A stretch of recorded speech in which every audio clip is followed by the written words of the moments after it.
Matthew 25. Then the kingdom of heaven will be like 10 virgins who took their lamps and went to meet the bridegroom. 5 of them were foolish, and 5 were wise. For when the foolish took their lamps, they took no oil with them, but the wise took flasks of oil with their lamps. As the bridegroom was delayed, they all became drowsy and slept. But at midnight there was a cry, "Here is the bridegroom, come out to meet him." Then all those virgins rose and trimmed their lamps. And the foolish said to the wise, "Give us some of your oil, for our lamps are going out."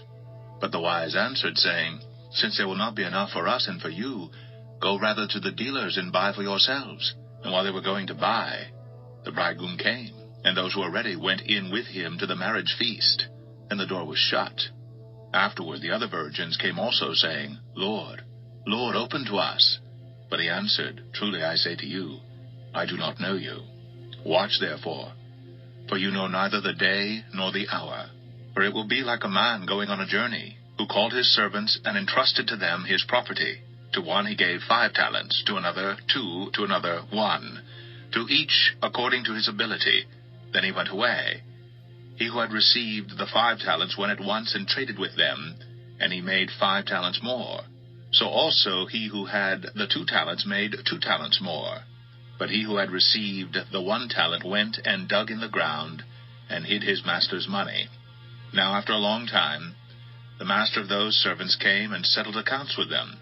And he who had received the 5 talents came forward, bringing 5 talents more, saying, "Master, you delivered to me 5 talents. Here I have made 5 talents more." His master said to him, "Well done, good and faithful servant. You have been faithful over a little. I will set you over much. Enter into the joy of your master." And he also who had the 2 talents came forward, saying, "Master, you delivered to me 2 talents. Here I have made 2 talents more." His master said to him, "Well done, good and faithful servant. You have been faithful over a little. I will set you over much. Enter into the joy of your master."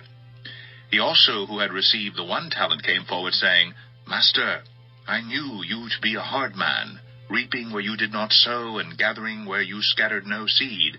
So I was afraid, and I went and hid your talent in the ground. Here, you have what is yours."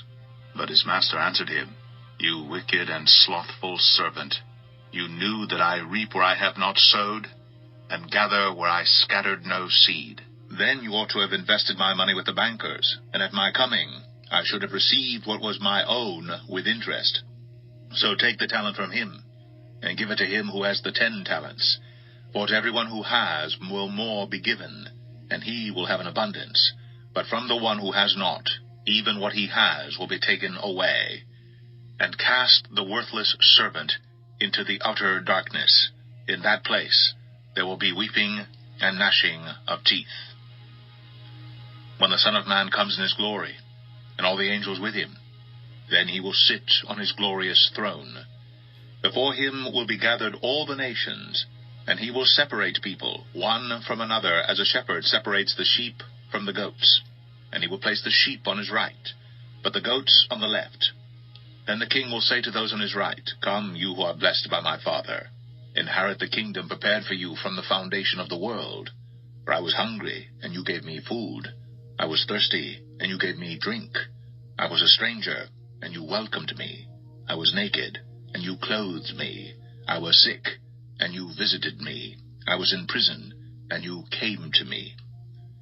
Then the righteous will answer him, saying, "Lord, when did we see you hungry and feed you, or thirsty and give you drink? And when did we see you a stranger and welcome you, or naked and clothe you? And when did we see you sick or in prison and visit you?" And the king will answer them, "Truly, I say to you, as you did it to one of the least of these my brothers, you did it to me." Then he will say to those on his left, "Depart from me, you cursed, into the eternal fire prepared for the devil and his angels. For I was hungry, and you gave me no food. I was thirsty, and you gave me no drink. I was a stranger, and you did not welcome me. Naked, and you did not clothe me. Sick and in prison, and you did not visit me." Then they also will answer, saying, "Lord, when did we see you hungry or thirsty or a stranger or naked or sick or in prison, and did not minister to you?" Then he will answer them, saying, Truly I say to you, as you did not do it to one of the least of these, you did not do it to me. And these will go away into eternal punishment, but the righteous into eternal life. Matthew 26. When Jesus had finished all these sayings, he said to his disciples, You know that after 2 days the Passover is coming, and the Son of Man will be delivered up to be crucified. Then the chief priests and the elders of the people gathered in the palace of the high priest, whose name was Caiaphas, and plotted together in order to arrest Jesus by stealth and kill him. But they said, Not during the feast, lest there be an uproar among the people. Now when Jesus was at Bethany in the house of Simon the leper, a woman came up to him with an alabaster flask of very expensive ointment, and she poured it on his head as he reclined at table. And when the disciples saw it, they were indignant, saying, Why this waste? For this could have been sold for a large sum and given to the poor. But Jesus, aware of this, said to them, Why do you trouble the woman? For she has done a beautiful thing to me. For you always have the poor with you, but you will not always have me. In pouring this ointment on my body, she has done it to prepare me for burial. Truly, I say to you, wherever this gospel is proclaimed in the whole world, what she has done will also be told in memory of her.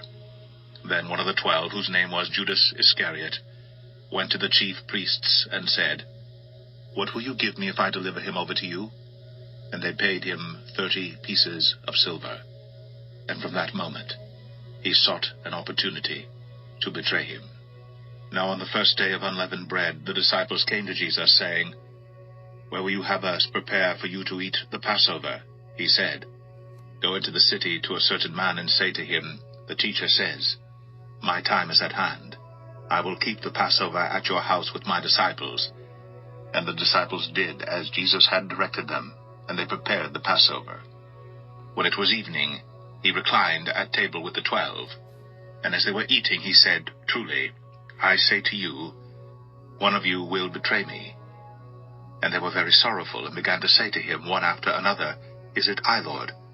He answered, He who has dipped his hand in the dish with me will betray me.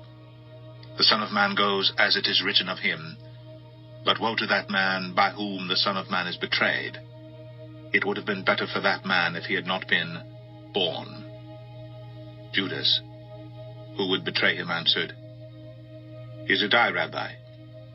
He said to him, You have said so. Now as they were eating, Jesus took bread, and after blessing it, broke it, and gave it to the disciples, and said, Take, eat. This is my body. And he took a cup. And when he had given thanks, he gave it to them, saying, Drink of it, all of you. For this is my blood of the covenant, which is poured out for many for the forgiveness of sins. I tell you, I will not drink again of this fruit of the vine until that day when I drink it new with you in my Father's kingdom. And when they had sung a hymn, they went out to the Mount of Olives. Then Jesus said to them, You will all fall away because of me this night, for it is written, I will strike the shepherd, and the sheep of the flock will be scattered.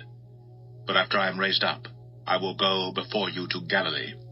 Peter answered him, Though they all fall away because of you, I will never fall away. Jesus said to him, Truly, I tell you, this very night, before the rooster crows, you will deny me 3 times. Peter said to him, Even if I must die with you, I will not deny you. And all the disciples said the same. Then Jesus went with them to a place called Gethsemane, and he said to his disciples, Sit here, while I go over there and pray.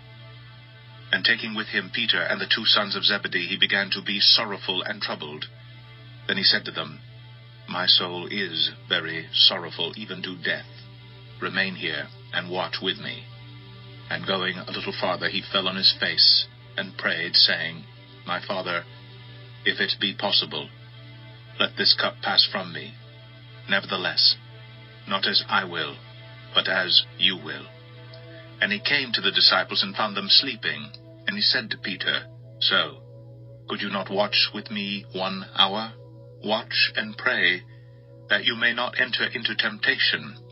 The spirit indeed is willing, but the flesh is weak. Again for the 2nd time he went away and prayed, My Father, if this cannot pass unless I drink it, your will be done. And again he came and found them sleeping, for their eyes were heavy. So leaving them again, he went away and prayed for the 3rd time, saying the same words again. Then he came to the disciples and said to them, Sleep, and take your rest later on. See, the hour is at hand, and the Son of Man is betrayed into the hands of sinners. Rise, let us be going. See, my betrayer is at hand. While he was still speaking, Judas came, one of the 12, and with him a great crowd with swords and clubs from the chief priests and the elders of the people. Now the betrayer had given them a sign, saying, The one I will kiss is the man, seize him. And he came up to Jesus at once and said, Greetings, Rabbi. And he kissed him. Jesus said to him, Friend, do what you came to do. Then they came up and laid hands on Jesus and seized him. And behold, one of those who were with Jesus stretched out his hand and drew his sword and struck the servant of the high priest and cut off his ear. Then Jesus said to him, Put your sword back into its place. For all who take the sword will perish by the sword. Do you think that I cannot appeal to my Father, and he will at once send me more than 12 legions of angels? But how then should the Scriptures be fulfilled, that it must be so? At that hour Jesus said to the crowds, Have you come out as against a robber, with swords and clubs to capture me? Day after day I sat in the temple teaching, and you did not seize me. But all this has taken place that the Scriptures of the prophets might be fulfilled. Then all the disciples left him and fled. Then those who had seized Jesus led him to Caiaphas the high priest, where the scribes and the elders had gathered. And Peter was following him at a distance as far as the courtyard of the high priest. And going inside, he sat with the guards to see the end. Now the chief priests and the whole council were seeking false testimony against Jesus, that they might put him to death. But they found none, though many false witnesses came forward. At last 2 came forward and said, This man said, I am able to destroy the temple of God, and to rebuild it in 3 days. And the high priest stood up and said, Have you no answer to make? What is it that these men testify against you? But Jesus remained silent. And the high priest said to him, I adjure you, by the living God, tell us, if you are the Christ, the Son of God. Jesus said to him, You have said so. But I tell you, from now on you will see the Son of Man seated at the right hand of power, and coming on the clouds of heaven. Then the high priest tore his robes and said, He has uttered blasphemy. What further witnesses do we need? You have now heard this blasphemy. What is your judgment? They answered, He deserves death. Then they spit in his face and struck him, and some slapped him, saying, Prophesy to us, you Christ. Who is it that struck you? Now Peter was sitting outside in the courtyard, and a servant girl came up to him and said, You also with Jesus the Galilean? But he denied it before them all, saying, I do not know what you mean. And when he went out to the entrance, another servant girl saw him, and she said to the bystanders, This man was with Jesus of Nazareth. And again he denied it with an oath, I do not know the man. After a little while the bystanders came up and said to Peter, Certainly you too are one of them, for your accent betrays you. Then he began to invoke a curse on himself and to swear, I do not know the man. And immediately the rooster crowed. And Peter remembered the saying of Jesus, Before the rooster crows, you will deny me 3 times. And he went out and wept bitterly.